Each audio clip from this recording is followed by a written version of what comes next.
Welcome to the Fintech Times Presents series of webinars.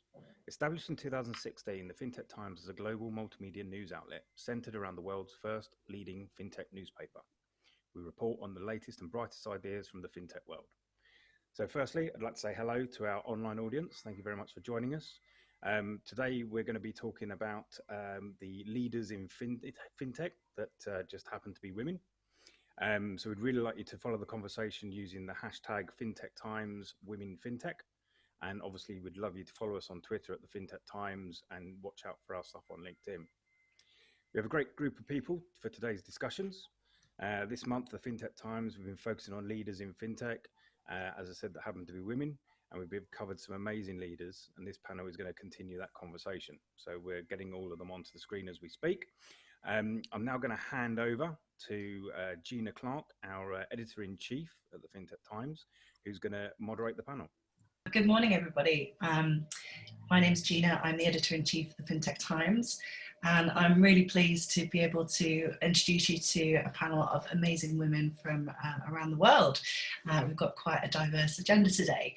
So first of all, I would like to welcome Noha Shaker, the Secretary General of the Egyptian Fintech Association and Vice President of the Africa Fintech Network.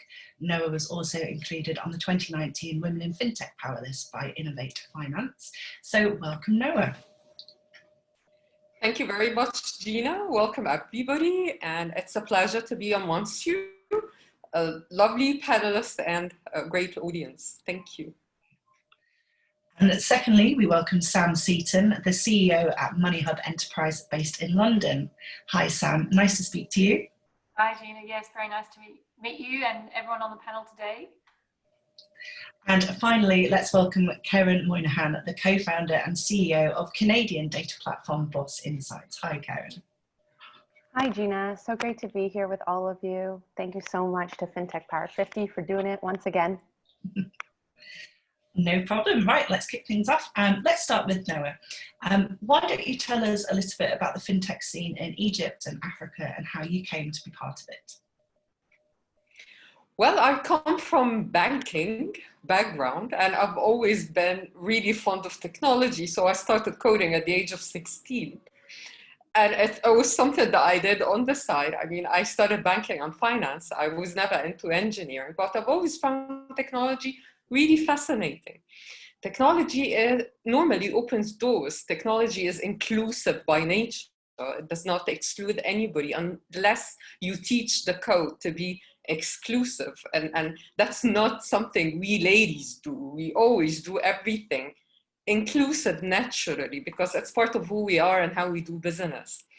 I started in banking, corporate banking, investment banking, and I led the digital ventures and strategic alliances for Egypt's leading commercial bank. I was in banking for about 12 years and management consulting for 10 more, focused on the financial industry.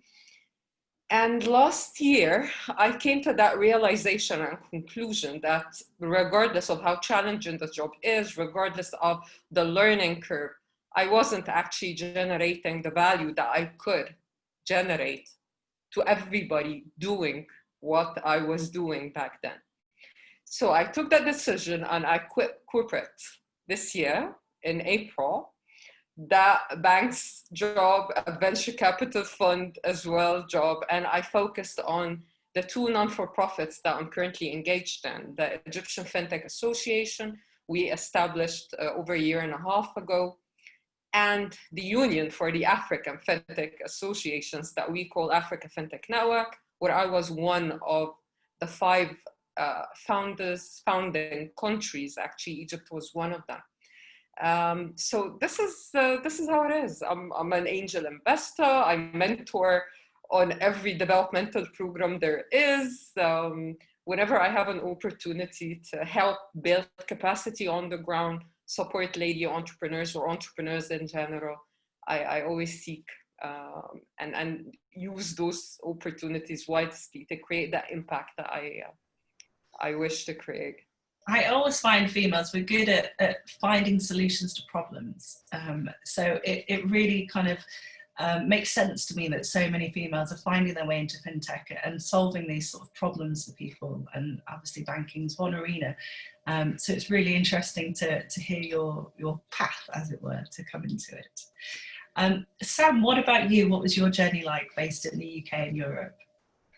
So I have a slightly checkered history, because if it wasn't for my uncle, who's a vet, I'd be a nurse. And because I was, picking my, so I'm Australian born and grew up, and we have the equivalent of your A levels, which is a TE, tertiary education entrance exams. And if it wasn't for my uncle, I genuinely would be a nurse, but he was the one that said, when I put down like nursing on my, this is what I want to do as my university entrance like application, he at the beginning of my, A levels, so the first part, and he said, I don't think you'd make a good nurse. And I'm like, what do you mean I would make a good nurse? I was a bit like, well, how can you be a bad nurse? I'm a nice person, And he just said, I just can't see it. And he said, have you thought about doing anything else? I'm like, no, not really. My friends are doing nursing, seems like a good thing to do. So yeah, so he took me through, in those days, as you can imagine, a paper, like an old-fashioned newspaper where all the jobs were advertised, and he sat me down and he took me through the ads and he said, are there any jobs in here that you think would be interesting? And it was a systems analyst that caught my attention. And I said to him, what does a systems analyst do? And he said, I don't know, you need to ask your computing teacher at school. and that's how I ended up, doing a computer science degree rather than a nurse. And then I really would say I've never looked back. But the other part of my journey that's taken me into fintech is I grew up in Towers Perrin, which is a management consultancy, and in the Tenninghouse practice, which is their institutional financial services practice. And what I learned there is that I found that it doesn't really matter how savvy the consumer is, how good they are with their money, they don't really have a hope of understanding how financial products and services are taken to market and how they end up in them. And I'm not trying to be horrible about our industry or anything. It's just somehow we make it so complicated back here. By the time the consumer is presented with various products and services for them to buy or invest in or use for protection purposes, whatever they may be, there's no way they can understand it. And I liken it to, I love driving a car. I've got my license as soon as you can. In Australia, you get your license immediately, And but if you'd said to me, you need to take that car apart and put it back together in order for you to get your license, I'd be on the bus. Because I have no interest in taking a car apart and putting it back together. I mean, I'm not saying I couldn't do it. I'm not saying if if you held a gun to my head, I couldn't do it. But I have no desire, and that's how most consumers are with financial services. They don't have the desire, like we on this panel do, to know about it. So, and I don't think that should be the precursor to getting your license. So it bugged me. And so eventually I had the opportunity to do an MBO of a business out of Towers Perrin. And I was the CEO of eValue, which took stochastic forecasting from an institutional perspective to the retail market. So I say I got a step closer to the consumer. And then now with Moneyhub, doing an MBO of Moneyhub from an asset manager, that really was the icing on the cake, because now I finally got closer to the consumer, which genuinely I am loving, absolutely loving. Is it an education thing? Is that, or is it, like you say, it's just a lack of interest? Well, I don't think it is all about education, because even if you said I'm going to offer you an education course to put the car back together, I'm not opting in, right? I just don't want to do it. I mean, do you think people are hairdressers because they want to know how to invest their money? Do you think? No, they like cutting hair, dyeing it, and fiddling around with people's hair. They love it. It's like, I'm not quite sure we've got it right, that we think we should. Well, we shouldn't rely on education. That would be my thing. And Keren, what about sort of consumer insights over in Canada and North America? Do you think it's the same?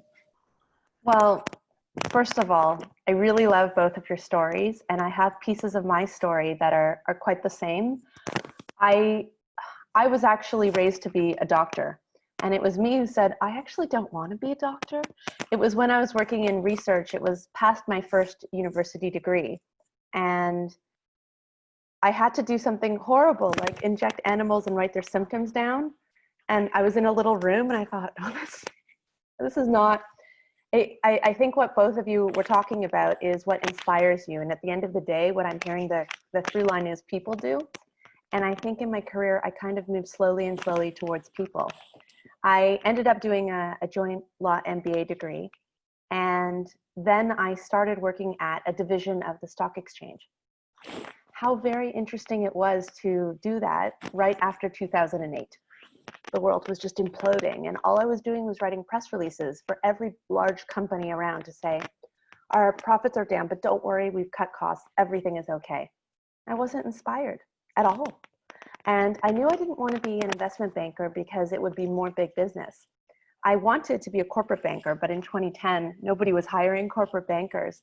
And I ended up in commercial banking, which was, quite frankly, an awful job, even though I was at the #1 bank in Canada, because most of it was paper pushing. I was hired to build relationships with people, and I was motivated, just like everybody here, by building relationships with people.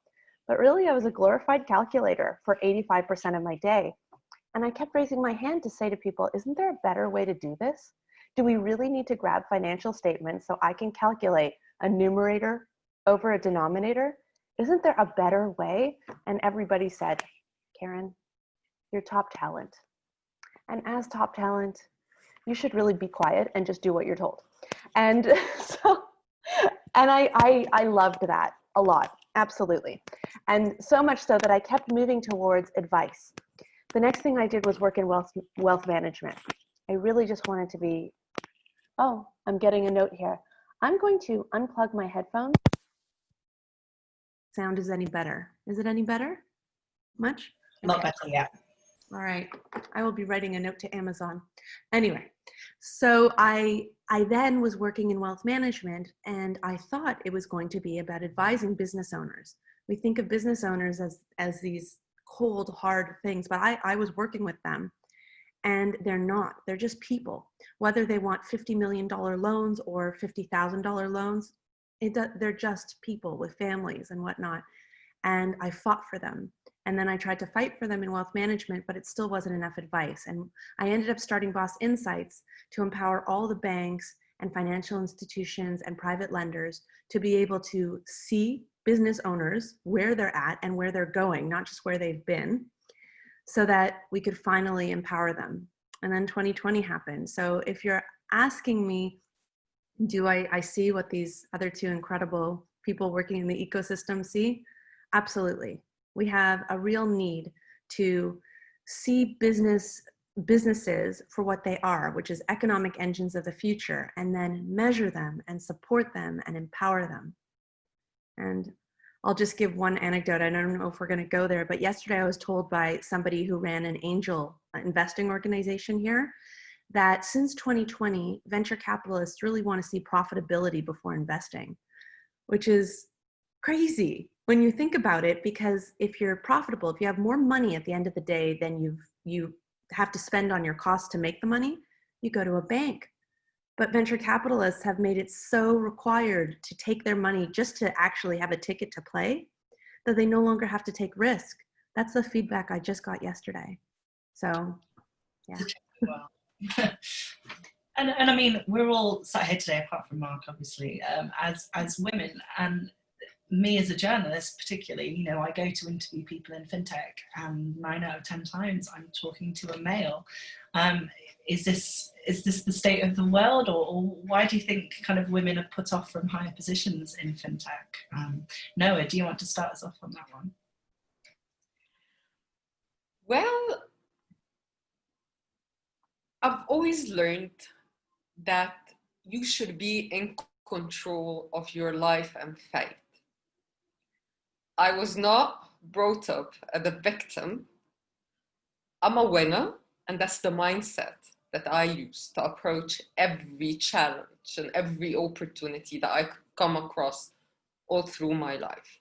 If you ask me if there are challenges that are keeping women out of the fintech scene and industry, my answer would always be no.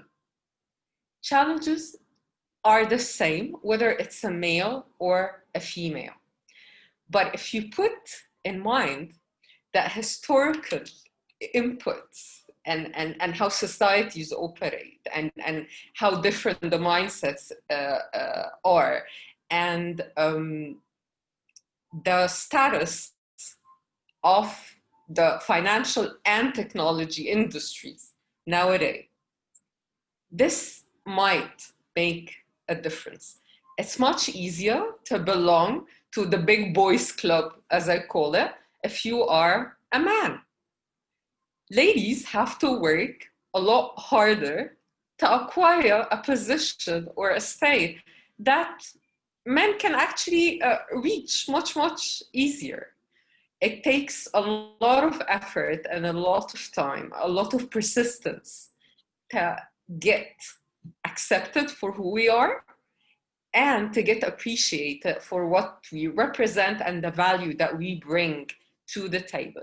I would like to refer to one thing that Keren has actually said, that you do what you are supposed to do, you act the way you are supposed to act, you must belong and fit in that box if you would like to get to a certain position and keep it. Like getting there and keeping it are two different stories. I once had a boss who was not really fond of working with women, and he was actually open about it.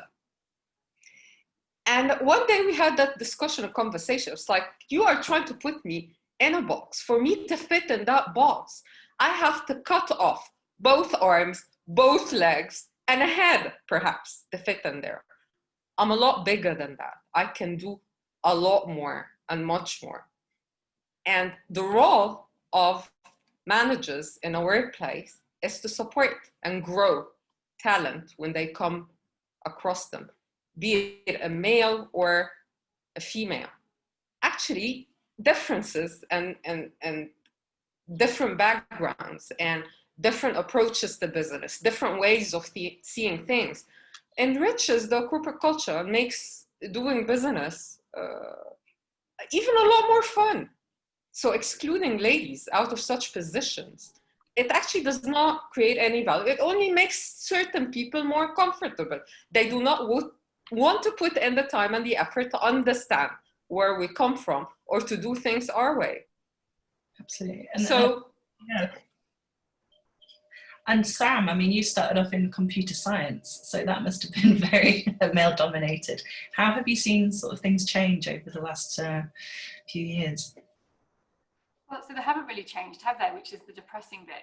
So that's the bit that upsets me. So I went from, an all-girls school to pretty much an all-boys, university degree, because I was one of 3 out of 60 in my. It was 120 in the class, but 60 of us were studying information processing or information systems between the two kind of specializations that were done. So, and there were 3 of us. So, it's a bit of a shock to the system, to be honest with you. Having said that, there is no, I don't believe there is any barrier to women doing any of these jobs. So there is no barrier by men, to us. I never felt excluded from my class. I was just another person. I just happened to be a girl. So there was no issue from that perspective. But the bigger issue is, why is there only 3? Were there only, so for me, I wouldn't have been there if it wasn't for my uncle, so there'd been 2. And I think we've got to look at what is it that's stopping more women embracing the STEM, areas, which then will lead to some of the positions that Keren, Noha and myself are in. And one of the things that I don't know how many people realize, but I was staggered to find this out when I did some work for in the UK, when we celebrated women having the vote for 100 years. And I didn't realize that, in the 60s, there were still marriage bars. I had never heard of them. And that's when it dawned on me that there is a reason why there's not more women, in senior roles. It's not just because of children and commitments and all the types of things that tend to pull women away. It's kind of worse than that. In 1963, there was a marriage bar, which meant that if you wanted to be a lawyer or a bank manager or an accountant, any of those professions, you couldn't be married.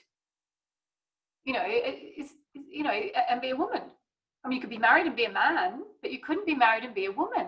And then you look around, and actually European, even Finland had this marriage bar. I mean, it's everywhere. I didn't know that. You know, I was staggered. And that's when I realized that, well, that's why there's so many men at the top level, because they don't have this marriage bar. And so actually we are still slightly fighting against a mode I that's been in place, and it's not really it's through a legality for a lot of countries. So I think, you know, I've accepted that there's a lot of work to be done at the next level to make it more open. And I go back to my nursing analogy, but when I would have done nursing, there wouldn't have been many men in nursing. And I don't know how many of you realize, but there's now a lot of men in nursing.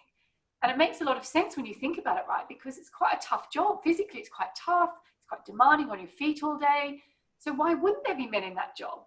But actually, when I went to go into nursing, I'm sure equally if a guy wanted to be a nurse.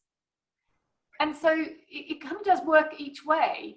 But I mean, it's why I'm on this panel today. I want genuinely to do more, but I'm a little bit more accepting that for my era, I kind of have to just keep soldiering through, really, because I don't seem to feel I can change that, but I would like to think I can change it for the next lot coming through. It's kind of passing the baton on to the next generation. And I don't know if that's defeatist, but you know, that's a little bit how I feel. And what about you, Keren? You know, what do you see happening that can kind of change those aspects that we've come from and what's gone on in history previously? I mean, when I hear us talking, I think internally, none of us feel less than. It's not coming from us. And I was the same. I was raised, go be a doctor. By all rights at that time, why not go be a nurse? One generation before, my mother went to work during her high school career from 14, so her brother could go to med school. In some ways, things have gotten better and better and better. So my personal experience internally is things are getting better. I have to say, though, what I am met with externally is a little bit different. Well, Boss Insights will get into pitch competitions and we'll get into the finalist, or yesterday we had a huge win. We won the Unicorn Challenge for Women in Payments. When we're competing, 60% of the time we're congratulated for being female. I'm not unproud of my gender. However, I achieved it 25 years ago, because that's how old I am. 25, let's go with that. And I did not do anything to achieve that. What I want to be congratulated on is the global leading platform to connect cloud-based business software so banks can actually lend to them more than 28% of the time. But what I'm congratulated on is being a female. So I don't think any of us feel it inside. We went and we took what we wanted like anyone else would have, but we're met with it from the outside. And the numbers speak for themselves.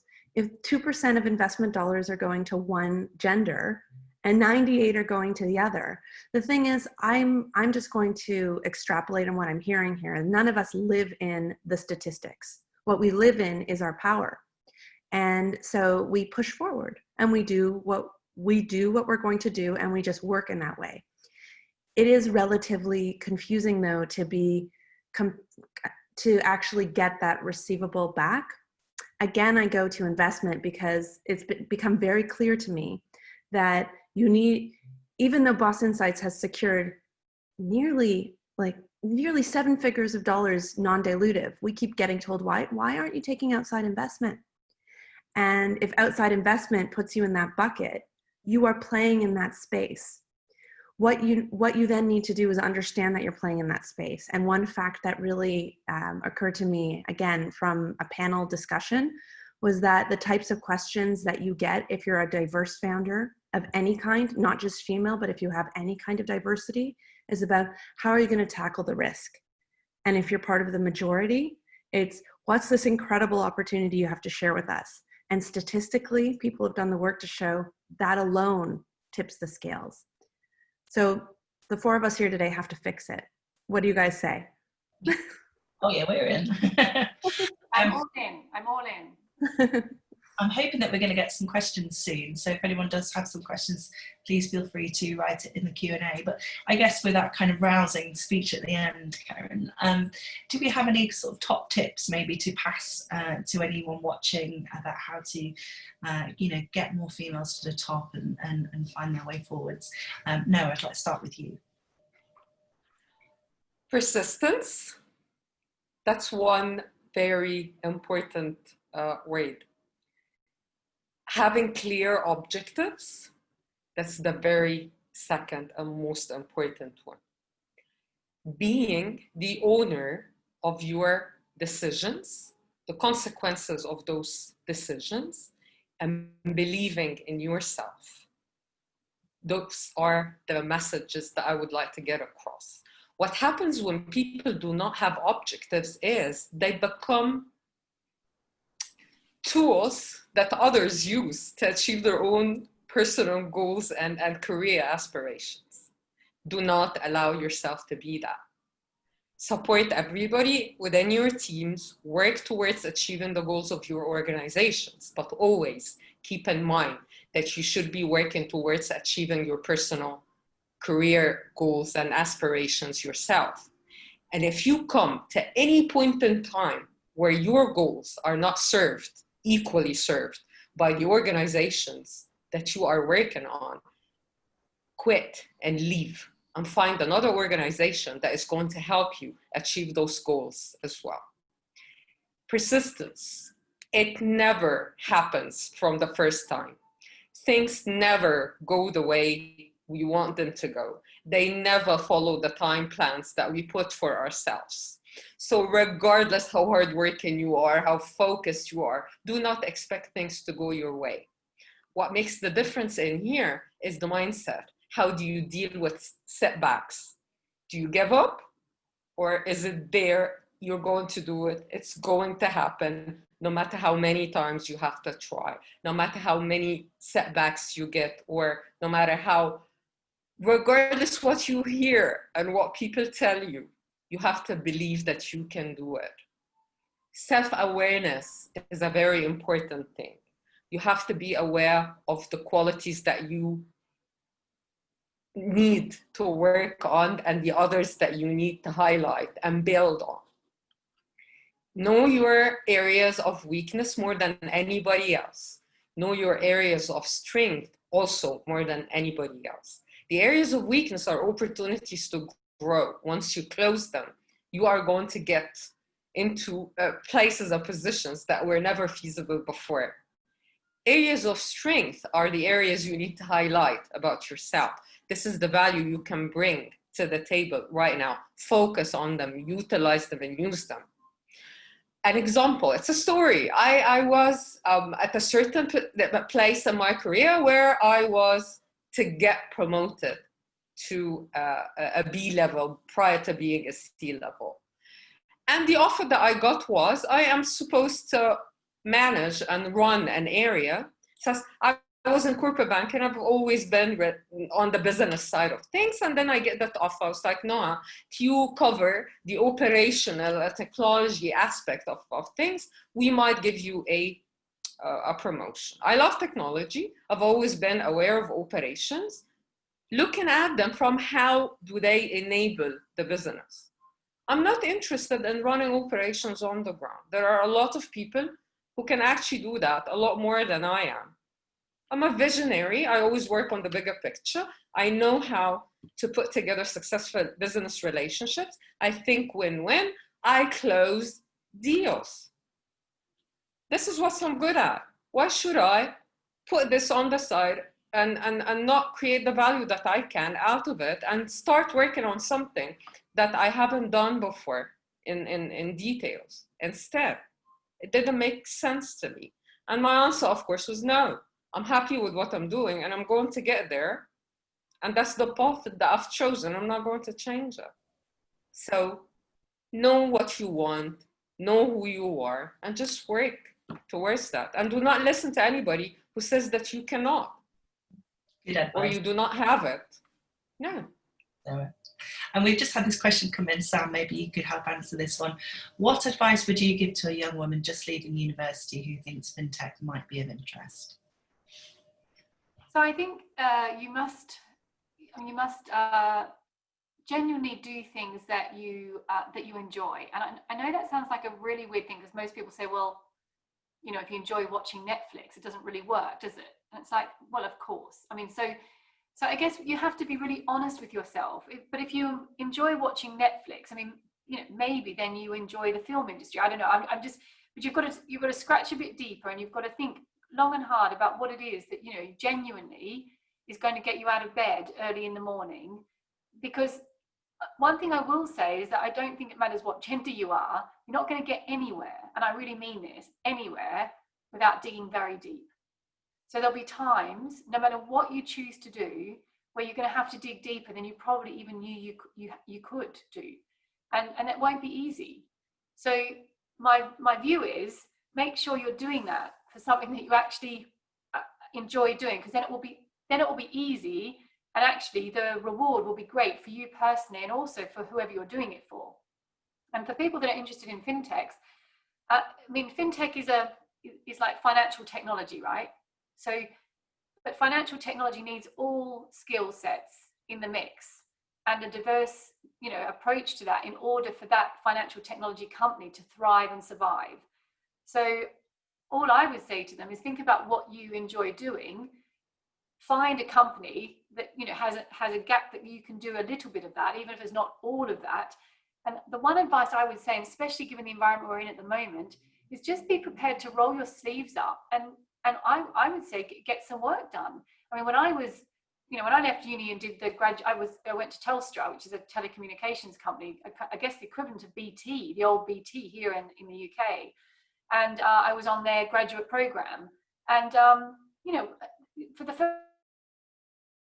first 2 years, I wrote a system, and I genuinely think I really didn't like doing, but you got on with it, right? And it did me no harm. It made me better skilled in the future, but also to Noah's point, it teaches you what you do like, what you don't like. You bank it, right? So at these university level, I don't think you'll know necessarily what you'll like and what you don't like. So I would say be prepared to get in there with something that you can add a little bit of value, and then I would say try other things and challenge yourself. And then I think the only other problem that I see in a lot of people is that I was very fortunate. I think it's fortunate that where, you know, the way I was brought up with no barriers. So my mum and dad brought me up in a way that I think isn't maybe that normal when I look back on it, in that my brother and I were brought up as complete equals. And so therefore, as a result, I never really saw any barriers. And I think I had a lot more confidence possibly than some other girls, you know, would come out of the family home with. So the one thing I would say is that's not something you can easily just have.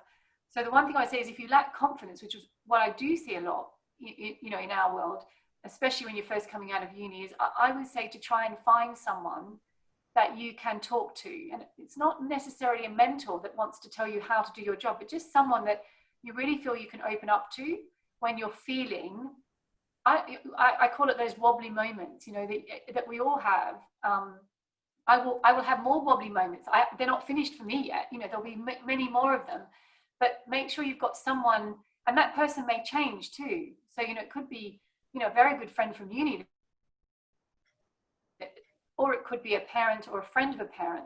It doesn't matter who it is, but don't be scared to go and ring them up, or, you know, say to them, I am struggling with this. What do you think? And just no matter what they say, you work it out for yourself half the time, and you don't realize that. So that would be my advice to people that are lacking a bit of confidence. Excellent. And we've got one final question. Keren, maybe you can help us on this one. It says, as a man in fintech, what can I do to support? What would you say? I think all of us in the workplace have to do a lot more listening, and somebody who's asking a question like that is already doing a lot of listening, so you're already halfway there. What we really need to do is stop asking questions like, what can I do to support women in fintech, and what can I do to get fintech further? We're all part of this incredible ecosystem. For the person who thinks they might be interested in fintech, You're in the exact right place at the exact right time. It's exploding.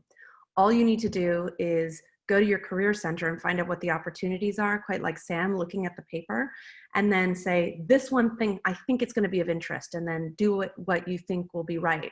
Not all of us are lucky enough to know we want to code like Noha at 16, or the CTO of Boston Sites at crazy ages like 14. If you just raise your hand, people will start to come to you naturally. Same for if you're looking for a job in fintech, and same for if you're looking for a way to support other people. There will be more female fintech founders, and we will stop talking about this. In Canada, we've now started speaking for the last 2 or 3 years. That was the conversation. And now we're talking about supporting Black founders. There's always going to be a group that has to raise their hand and say, I'm sorry, we're not actually getting our fair shake. But at the same time, the technology is what's leading the charge here. And what I would say is we have to figure out a way to get the companies who are working so hard. I've lost count of how many 18-hour days we have. And you just have to be able to deliver a product that will be purchased by an enterprise player. And we're off to the races. Then we can celebrate all together at the end. The last thing I'll say for anybody who's looking to get into this industry is that it's very rare I got a job from applying to an ad, but much more common to get somewhere by approaching people on LinkedIn. So if you know somebody who knows somebody, never ask for the job, ask for advice. When you need something, always just ask for advice, and that's how you'll get introduced to your next opportunity. Love that advice. We've had a couple more questions come in, so I might just do a quick fire round. So Katie said, I did my degree in art history, which was all women, and then during this time found myself in the startup space and ended up loving fintech. I now work in operations. My goal is to eventually create my own startup. Do you think my humanities background can in any way benefit this, and if so, how? I'm thinking of doing my master's in computer science or an MBA. What would you advise? Quick fire round. Let's go Noha, Sam, Keren. What would you say, Noha? Well, that means you're creative. You've done art. And creativity is one of the key pillars of success within the fintech ecosystem. We see problems, and that needs an analytical mind. And then we build solutions for those problems. Unusual, unorthodox solutions that are not there. So being creative is definitely is going to help you build your own thing. Being an artist, you focus on your audience, look into your customers, define a problem that needs to be solved, build a creative solution using technology, and always seek support. Build the right team that complements your sets of skills, and that is going to get you there. And Sam, computer science or an MBA, what would you advise? I would say an MBA. So I think, it doesn't matter what, it doesn't matter now, what you've done before. So, I mean, someone always told me, I don't know how many people agree with this, but that you go to university to learn how to learn. So, it's not about the degree, you do as such. And although, some of them, can be helpful for you in the future in terms of that knowledge. And I would argue that my computer science background has helped me. So the one thing I would say, so going back to, knowing your strengths and weaknesses, which Noha had said, the one thing I would say is that obviously for you with your startup, I think it's Katie, it's going to be quite important that you have the right CTO, because, they're going to have that computing background. So, they'll be complementary to you. But to your point, Noha, there's problems to be solved. You can solve them without a computer science. You can solve them without a degree at all. I mean, a lot of problems have been solved by people without any degree. But if you're really wanting to have more study and you're wanting to start your own business, then an MBA, I think, probably would be my guess. Great. And for the last question, maybe if we can sum this up, final sentence. What can we do to support women in fintech? This comes from Jamie, who has quite a few fintech clients as a recruiter. Keren, do you want to start us off? Yeah, I just wanted to say one thing about the person asking computer science or MBA. I'll do it very briefly. I would pick a program that has a co-op opportunity, so real world experience. It will help you understand what you want to do. If you're coming from art history, there's a field called UX UI. And Boss Insights, for instance, instead of grabbing financial statements and calculating them, we have now made it possible that you click on the accounting software you're going to connect to. That requires people with an understanding of what graphics will speak to people. It is an emotional conversation, not just a technical one, for example. So choose the program that speaks to you but gives you real world experience. And for recruiters, we just put out a job posting for business development people, and I ran it through a recruiter just to get a thought on how that job posting should look, and they gave me something really interesting I've never put on a posting before. If you meet 70% of the criteria, please apply anyway, which captures anybody who might feel like they have to statistically have all the criteria you're listing. There's one gender that falls into that. I don't think the four of us would be that person. We might be anomalies, but others might be, and they might even be better at the job. You also want to say you're an equal opportunity and diverse employer. And the more we say that, the more we encourage the people who are shy but might be just as good to put their hand up, because we need those people. We need talent yesterday. So as a recruiter, you're the person who's going to make it happen. Thanks, Keren. Noha, final thoughts. How can we do more to support women in fintech? You're on mute. Oh, visibility, visibility, visibility. Make ladies in fintech visible. We have a lot of talent, a lot of wonderful ladies out there all over the world putting in the effort, not just building successful businesses like Sam or Keren. They are also trying to help and extend their impact beyond their families and close circle into societies and economies. Highlight the successes of ladies. This is going to encourage more ladies to approach fintech as an industry. It's going to encourage girls to look into the right educational programs that are going to lead them somehow to get there. So we'd end up having a lot more ladies in STEM education than we do right now. And it's going to also bring it to the attention of employers, government officials, that you need to look in there. There are a lot of untapped potential within ladies. Building the right inclusive programs in place, whether for education, whether for supporting lady entrepreneurs, whether for even supporting expanding businesses internationally for the governments. And a lot of governments actually have really supportive programs, like the British government, for instance. So visibility, visibility, visibility. Make success stories loud. This is going to encourage growth within the sector. Thank you. Perfect. And Sam, final thoughts. So flexibility, flexibility, flexibility, I'm going to say. So because I feel that a lot of, whether we like it or not, women do get drawn into the caring role, whether that be elderly parents, children, it doesn't really matter. That's something that I've really seen even now is still very prevalent. So what I like to do, and I've done it myself in our business, is encourage the paternity and maternity leave to be identical, so no difference. So make things that you like they're unconscious things from our past, which encourages bias, and try and get rid of them.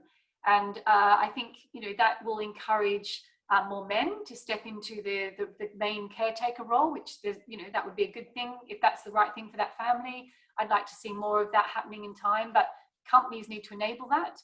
So to the recruiters, question here is,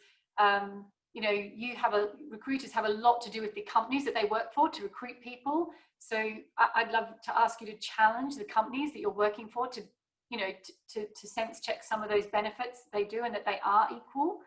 And then on top of that, I would say also that a lot of women need seeking out. And the reason I say that is because I always have, from LinkedIn or from email, a number of really great men that have demanded, is the word I would use, in the nicest possible way, a job with Moneyhub.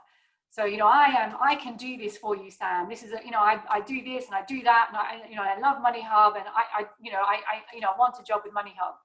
I don't get that from many women. In fact, I'm not 100% sure I've ever had it. So that shows you, and you know, if you're convenience and you want to hire quickly, which with fintechs you do, you know, there's, you know, these growth stages and you're quick, it is too easy to fall back on that, isn't it? Think, oh, well, these people are brilliant, and there's a few of them here, and there's no women.